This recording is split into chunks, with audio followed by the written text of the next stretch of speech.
Hello everyone. Now let's see some small terminologies, some short note type points that are related to the seeds, fruit and some other methods of sexual reproduction. तो उनमें सबसे पहला beat है अपन देखते हैं seed dormancy का। ये सब शॉर्ट बीट्स है, इसके ऊपर छोटे छोटे एमसीक्यूज फ्रेम हो सकते हैं, शॉर्ट नोट्स आ सकती है, तो इसके लिए थोड़ा सा आपको इसका नॉलेज होना जरूरी। बाकी ऐसा कोई डिफिकल्ट वाला पार्ट नहीं है, एक दो बार में समझ के ले ले तो दिमाग में बैठ जाता है, ऐसा वाला पार्ट है। Let's start with the first beat, the seed dormancy. Seed dormancy मतलब क्या? डॉर्मेंट होना मतलब resting condition, dormancy means sleeping condition. जब अनफेवरेबल कंडीशंस रहती तब कोई भी ऑर्गेनिज्म क्या करता? खुद की ग्रोथ को रोक देता। हमने देखा था ऑर्गेनिजम्स एंड पॉपुलेशन में कि organisms either suspend their growth and they reduce their metabolic activity and they tend to go under sleeping condition. जैसे कि पोलार बियर हो जाते, विंटर स्लीप में चले जाते पोलार बियर। फ्रॉग है तो समर स्लीप में, एस्टाइवेशन में चले जाता, राइट। पोलार बियर हाइबरनेशन में चले जाते। तो इस तरीके से कुछ ऑर्गेनिजम्स खुद के सर्वाइवल को बढ़ाने के लिए क्या करते? अनफेवरेबल कंडीशंस को टैकल ना करते हुए वो कंडीशंस में खुद की ग्रोथ रोक देते। They suspend their growth, stop their growth, reduce their growth. Okay, कुछ इसी तरीके से सीड्स भी अपने साथ करते। सीड्स जैसे ही तैयार हो जाते, फ्रूट फ्लावर पूरा फर्टिलाइज होके फ्रूट बन जाता, फ्रूट के अंदर सीड्स आ जाते। तो जब फ्रूट कोई एनिमल खा लेगा उसके बाद सीड्स गिर जाएंगे, सीड्स निकल के बाहर जमीन पे गिर जाएंगे। तो जरूरी नहीं कि सीड को सारे कंडीशंस वहां पे मिलेंगे। फॉर एग्जांपल व्हीट की बात अगर करें तो व्हीट का जो प्लांट रहेगा वो मार्च में उसको सीड्स तैयार हो जाते, होली के टाइम पे उसको सीड्स आ जाते, गेहूं आ जाते नए। तो जब वो गेहूं आ जाते, इमेजिन करो वो गेहूं अगर हमने नहीं निकाले, फॉरेस्ट के अंदर कोई तो भी वाइल्ड वैरायटी ऑफ व्हीट है, उसको गेहूं आ गए और वो गेहूं वहीं पे गिर गए। ओके, अब अगर वो सीड तुरंत जर्मिनेट हो गया, उसमें से नया व्हीट प्लांट आ गया, लेकिन उसको सफिशिएंट न्यूट्रिशन मिलने वाला है क्या? सफिशिएंट फेवरेबल कंडीशंस आगे मिलने वाली है क्या? नहीं, क्योंकि अभी मार्च के बाद अप्रैल, मई, जून ये 3 महीने रहेंगे जब बारिश भी नहीं रहेगी, पानी नहीं रहेगा। रिवर्स देखे तो समर बहुत ज्यादा हॉट रहने वाला है, तो ऐसे टाइम पे वो प्लांट सर्वाइव ही नहीं कर पाएंगा। वो घास है, ग्रास है आखिरकार व्हीट, तो वो जल जाएगा, सूख जाएगा। तो उसकी वजह से फिर सीड बना के कुछ फायदा हुआ क्या? नहीं, वो ऑर्गेनिज्म सर्वाइव ही नहीं कर पाए। ऐसे टाइम पे क्या होता? वो जो गेहूं रहता, that wheat seed has an ability to not to germinate until it gets favorable condition। वो वैसे ही पड़े रहता, खराब नहीं होता, मरता नहीं, वो वैसे ही सीड स्लीपिंग कंडीशन में चले जाता। हम भी वो गेहूं संभाल के रखते। मार्च में राय वाले गेहूं अपन जून, जुलाई, अगस्त, सितंबर, अक्टूबर तक संभाल के रखते। फिर अक्टूबर में दशहरे के बाद में, नवरात्रि के बाद में फिर से पेरनी करते, हर कल्टीवेशन ऑफ व्हीट स्टार्ट हो जाता नवंबर वगैरह में, और फिर वापस से वही गेहूं अपन यूज करते। तो ड्यूरिंग दिस 6 मंथ्स ये गेहूं मरा क्यों नहीं? इसमें हुआ क्या? ये अपने को अपन समझते कि खराब हो गई, खराब नहीं, वो जिंदा रहता, लेकिन 6 महीने तक, 7 महीने तक it can withstand the unfavourable conditions.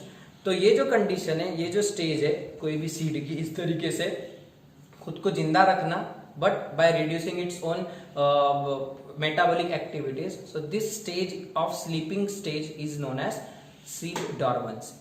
So simple line में define करें तो it can be simply defined as it is the inability of seed, it is the inability of seed to germinate even under favorable conditions। कई seeds तो favorable conditions में भी germinate नहीं होते, क्योंकि उनका अभी dormancy stage ही खत्म नहीं हुआ।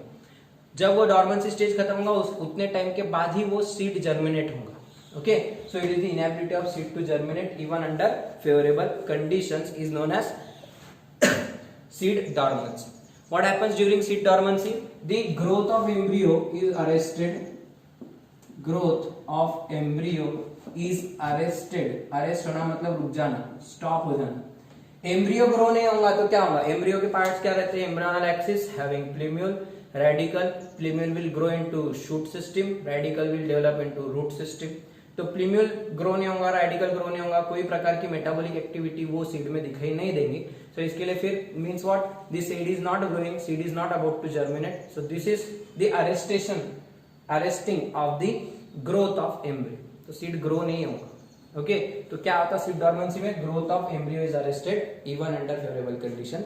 After completion of dormancy condition only the seed can be germinated. Okay, अब इसके कुछ कारण हो सकते हैं, there are some causes of seed dormancy, जिसमें सबसे बेसिक कारण रहता impermeable seed coat, hard seed coat.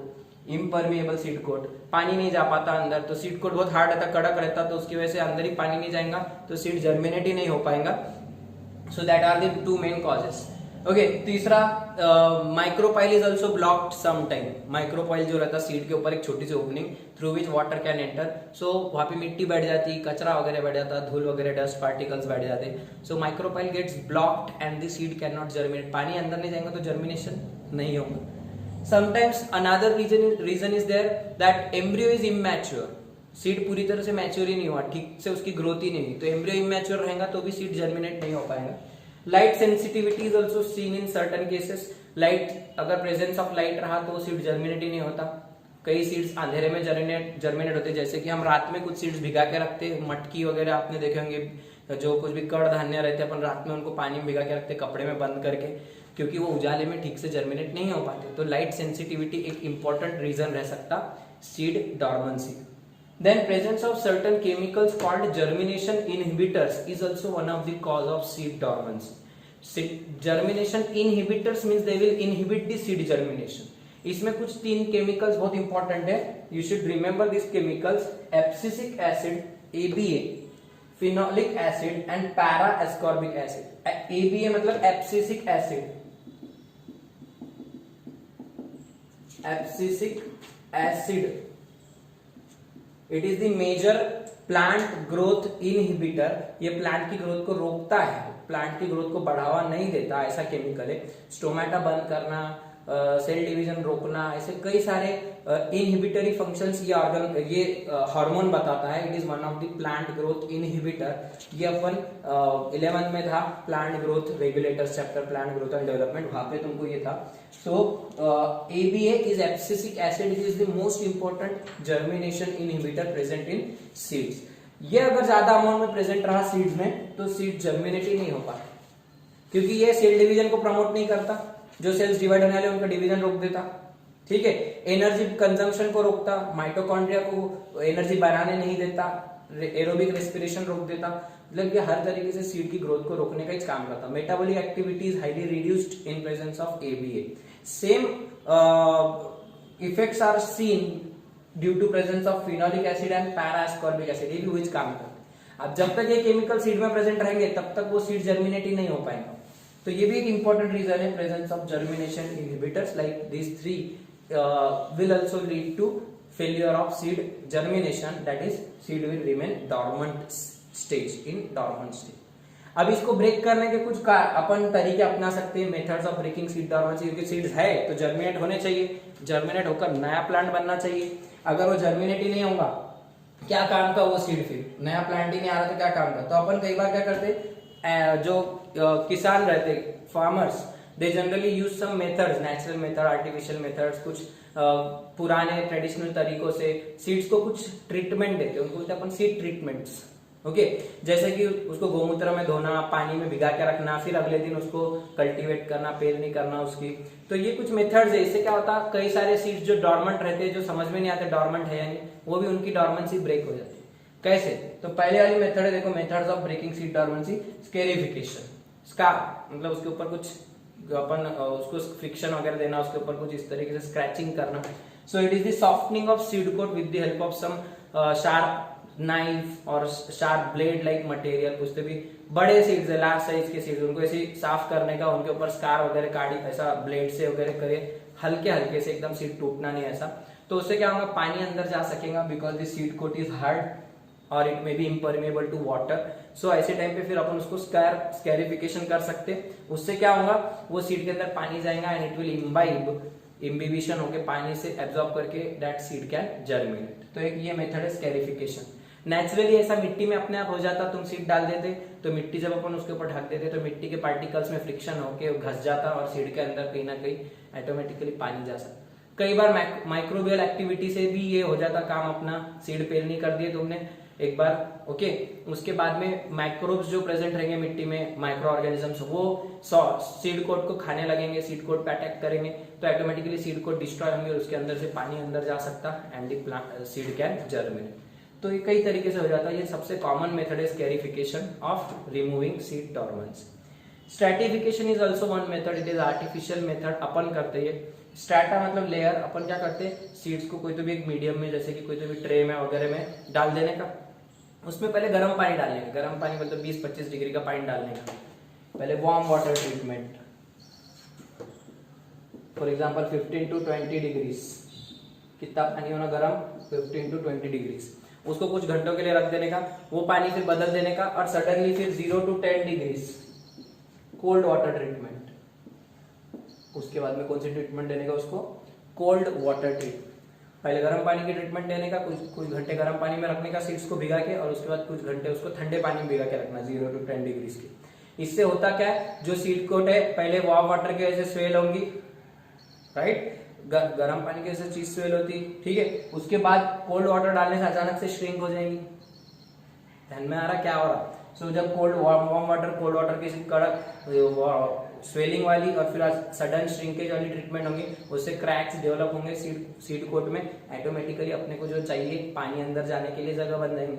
So this is also one of the method of stratification. This method is most important one. It is called stratification of seeds. It also helps in breaking seed dormants.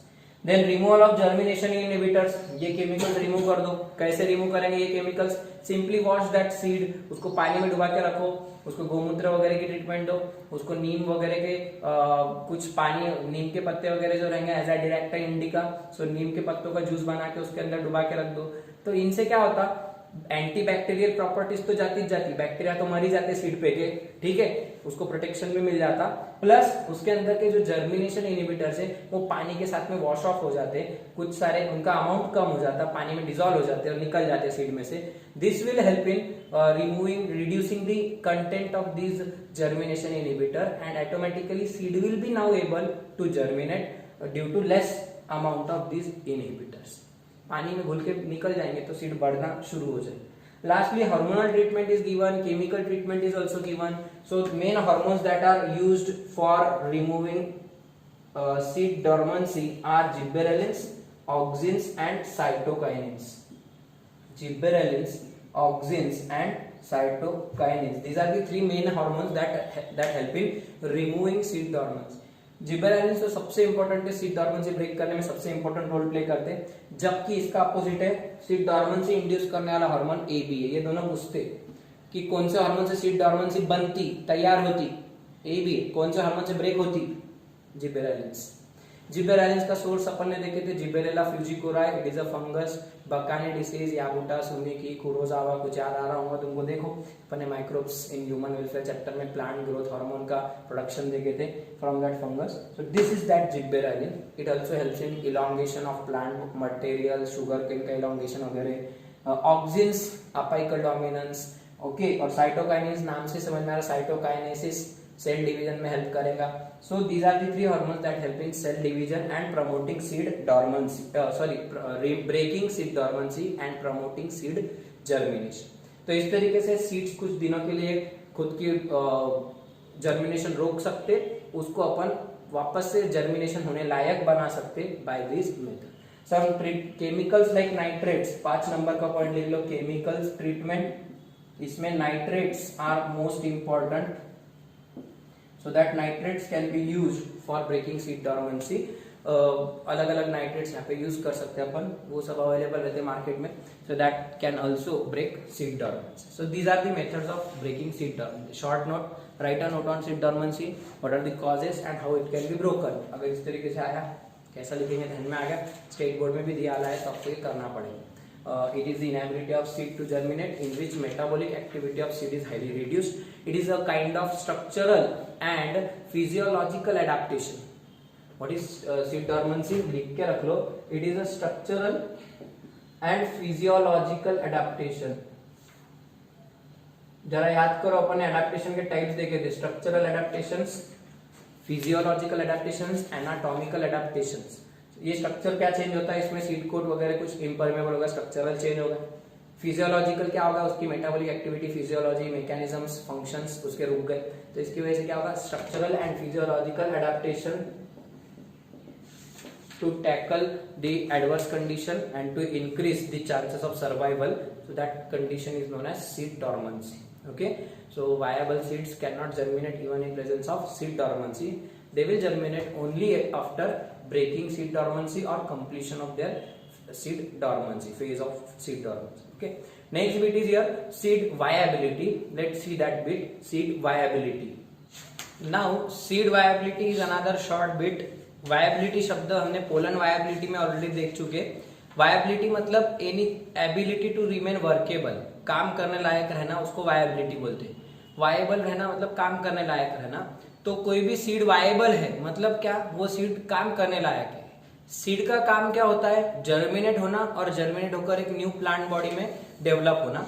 So the ability of seed to remain able to germinate, ability of seed to remain able to germinate. कुछ seeds germinate ही नहीं हो पाते, जैसे कि seed dormancy की वजह से कई बार क्या होता, सीड जर्मिनेट नहीं हो पाता, सीड खराब रहते कुछ. उनको कितना भी तुम फेवरेबल कंडीशंस दो, अच्छे से फर्टिलाइजर्स डालो, सब नेचुरल तरीके से उनको ग्रो करो, सब टेम्परेचर ऑक्सीजन कंडीशन अवेलेबल करके दो सब, but still sometimes many seeds fail to germinate. मतलब क्या हो रहा, वो सीड वर्क ही नहीं कर रहा, काम नहीं कर रहा. It is not a viable seed. उसकी सीड वायबिलिटी खत्म हो गई, उसमें सीड वायबिलिटी ही नहीं है, वो जर्मिनेट ही नहीं हो पा रहा. But some seeds can germinate. तो जो जर्मिनेट हो रहे मतलब वो क्या, वो वायबल है, वो काम करने लायक है, वो नए प्लांट में ग्रो हो सकते. So that is known as seed viability. Ability of a seed to remain able to germinate is known as seed viability. तो कई सारे सीड्स में अलग अलग यानी प्लांट्स में अलग अलग प्रकार की वायबिलिटी रहती. अब ये क्या होगा, एक वायबिलिटी मतलब एक टाइम पीरियड की बात कर रहे हैं अपन. कुछ सीड्स ऐसे रहते प्लांट से गिरने के बाद कुछ दिनों तक ही वायबल रहते, उसके बाद वो सीड खराब हो जाता. कुछ दिनों तक के लिए वो वर्केबल रहता. उन दिनों के बीच में फॉर एग्जांपल कोई एक प्लांट है, उस पर से सीड निकाले तुमने, वो 20 दिन के अंदर ही जर्मिनेट हो सकता. 20वें दिन अगर उसको कंडीशंस नहीं मिली तो 20 दिन 21वें दिन उसकी डेथ चालू हो जाती, वो वेस्ट हो जाता वो सीड. ओके, बट कुछ सीड्स ऐसे रहते कुछ महीनों के लिए वायबल रहते, जैसे कि गेहूं का एग्जाम्पल अपन ने अभी देखे, व्हीट, सीरियल्स, ये जो रहते मक्का वगैरह होगा तुम्हारा, मेज, ये कुछ महीनों के लिए वायबल रहते. ओके, कई बार सालों के लिए भी वायबल रहते, कुछ सालों तक भी ठीक रहते. लेकिन कुछ सीड्स ऐसे रहते कुछ तो हजारों सालों के बाद भी वायबल है. मतलब हजारों साल के बाद जब वो बर्फ के नीचे से वगैरह दबे वाले पुराने सीड्स निकाले, तो उन सीड्स को आज अगर कंडीशंस दिए तुमने फेवरेबल कंडीशन, वो जर्मिनेट हो गए. मतलब उनमें वायबिलिटी कितनी ज्यादा है देखो, इतने सालों के बाद भी वो सीड्स काम कर सकते. मीन्स उसकी सीड की एबिलिटी टू जर्मिनेट कितनी हाई है, सीड वायबिलिटी कितनी हाई है, आप सोच सकते. सो it is nothing but a time till which it can remain viable, till which it can germinate. So it can be from days to years to many thousands of years. तो अलग अलग seeds में अलग अलग viability देखने को मिलती है. Some seeds can germinate only up to certain days, some can germinate even after thousands of years of their formation. अब जैसे कि एग्जांपल तुमको दिया है, एनसीईआरटी में दिया है एग्जांपल से, स्टेट बोर्ड में भी दिया है, तो करना ही है तुमको अच्छे से. एमसीक्यू आ सकता है इसके ऊपर कि सीड्स ऑफ ल्यूपिनस आर्क्टिकस बोल के एक प्लांट है, ल्यूपिनस आर्क्टिकस बोल के एक प्लांट मिला. ये प्लांट के जो सीड्स है, तो ये प्लांट के सीड्स आर्कटिक टुंड्रा में, एकदम नॉर्थ पोल ऑफ अर्थ, वहां पर से बर्फ के नीचे से निकाले थे, वहां पे से एक्सकेवेशन किए थे जब, तो वो सीड्स कई लगभग पता चला कि उसका एज पता करे तो पता चला कि 10,000 साल पुराने सीड्स है.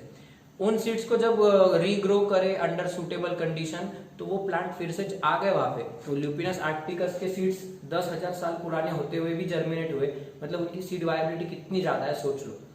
इसी तरीके से आज के पीरियड में और मिले आले अगर बात करें तो सीड्स ऑफ दूसरा प्लांट फिनिक्स डक्टाइलिफेरा, फिनिक्स डक्टाइलिफेरा, ये प्लांट के सीड्स मिले थे किंग हेरोड्स पैलेस में, डेड सी के पास में, अपने इजराइल वगैरह के साइड में. तो वहां पे किंग हेरोड्स पैलेस बोल के जब एक्सकेवेशन, वो ममीज वगैरह, द ममी वगैरह तुमने देखे होंगे, तो वो साइड में बहुत सारे पुराने इस तरीके के कुछ खंडर, किले वगैरह. तो किंग हेरोड्स पैलेस बोल के वहां पे एक जगह है, वहां पे एक्सकेवेशन करते टाइम ये फिनिक्स डक्टाइलिफेरा के सीड्स मिले थे. ये 2000 साल पुराने लगभग, लेकिन ये भी वायबल है. ये लगा दिए तो फिर से आ सकते, आ गए ऐसे सीड्स थे. मतलब इनकी वायबिलिटी कितनी होगी, 2000 साल के बाद भी ये वायबल है. मतलब इनकी वायबिलिटी कितनी ज्यादा है. ठीक है, इसी तरीके से और कुछ तुमको दिया है थोड़े से जनरल नॉलेज की, जैसे याद रखने का है. Smallest seeds are seen in orchids. Orchids के बहुत छोटे छोटे टाइनी सीड्स रहते. as well as thousands of numbers of tiny seeds are produced by orchids. Orchids are the epiphytic plants. They grow on some other plants to just take the support for their growth. Orchids के seeds सबसे छोटे plus thousands of numbers of seeds are produced in one fruit by orchids. इसी तरीके से ओरोबैंका और स्ट्रिका बोल के दो प्लांट्स है. ओरोबैंक या ओरोबैंका CHA बोर्ड में दिया है. These are two plants, Striga, which produce large number of seeds. These are parasitic plants. Parasitic, कसकुटा जैसा parasitic plant है, तो ये भी plants parasitic है. हजारों की तादाद में एक ही फ्रूट में सीड रहते हैं, तो जब सीड बर्स्ट होता है तो सीड उड़ के हवा में दूसरे प्लांट पे जाते हैं, वहां पे जर्मिनेट होकर नया पैरासाइटिक प्लांट ग्रो हो जाता है. तो ये 3 प्लांट्स है. दे ग्रो और they produce thousands of tiny seeds. इसी तरीके से लार्जेस्ट सीड है ल्यूडोसिया मालदीविका बोल के. ल्यूडोसिया मालदीविका बोल के एक प्लांट है, डबल कोकोनट बोलते हैं उसको. उसका सीड सबसे बड़ा साइज में रहेगा, so that is Lodoicea maldivica. So these are the plants that have various seed properties. Seed से रिलेटेड कुछ जनरल नॉलेज जैसे 4-5 पॉइंट में आपको याद रखना है. एनसेट में भी दिया है. तो 10,000 साल के बाद भी किसके सीड जर्मिनेट हुए पूछे. ल्यूपिनस का नाम है रखने का, आर्क्टिकस. 2000 साल के बाद में किसके हुए. फिनिक्स डक्टाइलिफेरा. कहाँ पे मिला था. किंग हेरोड्स पैलेस, डेड सी में. सबसे छोटे सीड्स किसके रहते हैं. ऑर्किड्स के. सबसे ज्यादा सीड्स कौन सा प्लांट प्रोड्यूस करता. Orchid and 2 parasitic plants, Orobanche and Striga. और उसी तरीके से सबसे बड़े सीड्स, लार्ज साइज के सीड्स किसके रहते हैं. So that are the Lodoicea maldivica double coco. वैसे एक और terminology vivipary. You know that vivipary is the germination of seed when it is still attached to parent body. Germination of seed on plant parent plant body only. जैसे कि example तुम्हारे mangroves, सबसे common example mangroves, Rhizophora, Sonneratia. These are the examples of halophytic plants. Halophytic plants. Halophytes means they grow in halogen मतलब salty conditions, saline water conditions. तो halophytic plants में विविपैरी दिखाई देती. विविपैरी क्या रहता. जब अभी वो फ्रूट आया प्लांट के ऊपर, वो फ्रूट में सीड्स रहते, that seeds will germinate there only. वहीं पे से उसको इपिकोटाइल हाइपोकोटाइल जर्मिनेट हो जाएगा. वहीं पे से उसको छोटा सा शूट और रूट्स आ जाएंगे. बाद में वो प्लांट वहां से टूटेंगे, वो छोटा सा प्लांट प्लेट वहां से टूट जाएगा, नीचे गिर जाएगा और पानी में किनारे पे जाके एस्टेब्लिश कर लेगा खुद को एज अ न्यू प्लांट. इसका फायदा क्या होता. अगर वो सीड्स एज इट इज पानी में गिर गए, बिना जर्मिनेट हुए पानी में गिर गए, तो पानी बहुत खारा है, नीचे वाटर है, मिट्टी नहीं मिलेगी, हो सकता है वो सीड मर जाएगा, वेस्ट हो जाएगा. तो इसीलिए ये प्लांट्स क्या करते, सीड्स का वेस्टेज अवॉइड करने के लिए सीड्स को वहीं पे जर्मिनेट कर देते प्लांट बॉडी पे, when still it is attached to plant body, and then that small plantlet will fall off and it will attach, establish on one edge as a new plant. ठीक है. So vivipary is the ability of plant body, plants in which seeds germinate when it is still attached to the fruit, still present inside the fruit on the plant body. Examples तुम्हारे halophytes, halophytic plants, mangroves, rhizophora या Sonneratia. ये examples अपन ने और कहा देखे थे. अगर याद आ रहा होगा तो निमेटोफोर्स, ब्रीथिंग रूट्स रहते हैं इनके, पानी में से रूट्स बाहर आ रहे. They have lenticels that help in exchange of gases. So वही प्लांट्स के एग्जांपल विविपैरी की. ओके. विविपैरी मतलब बच्चे पैदा करना, सीधी सीधी बात. अगर एनिमल्स में देखें तो प्लांट भी क्या कर रहा, बच्चा पैदा कर दे रहा. डायरेक्ट प्लांट के ऊपर ही बच्चा आ जा रहा, छोटा सा प्लांट का जर्मिनेट होकर सीड, तो बच्चा वहीं पे तैयार होना मतलब अंडे देना मतलब वो विविपैरी. तो सीड्स गिर रहे वो एक प्रकार से विविपैरी कंडीशन, लेकिन बच्चा अगर वहीं पे तैयार हो जा रहा तो vivipary. So these are the points regarding the seed viability. Okay. इसके बाद सीड जर्मिनेशन वगैरह जो है that will be the part completed in plant growth and development. इसके बाद जो छोटे छोटे 2 बीट्स है, apomixis, parthenocarpy and polyembryony. So we will see it in next lecture.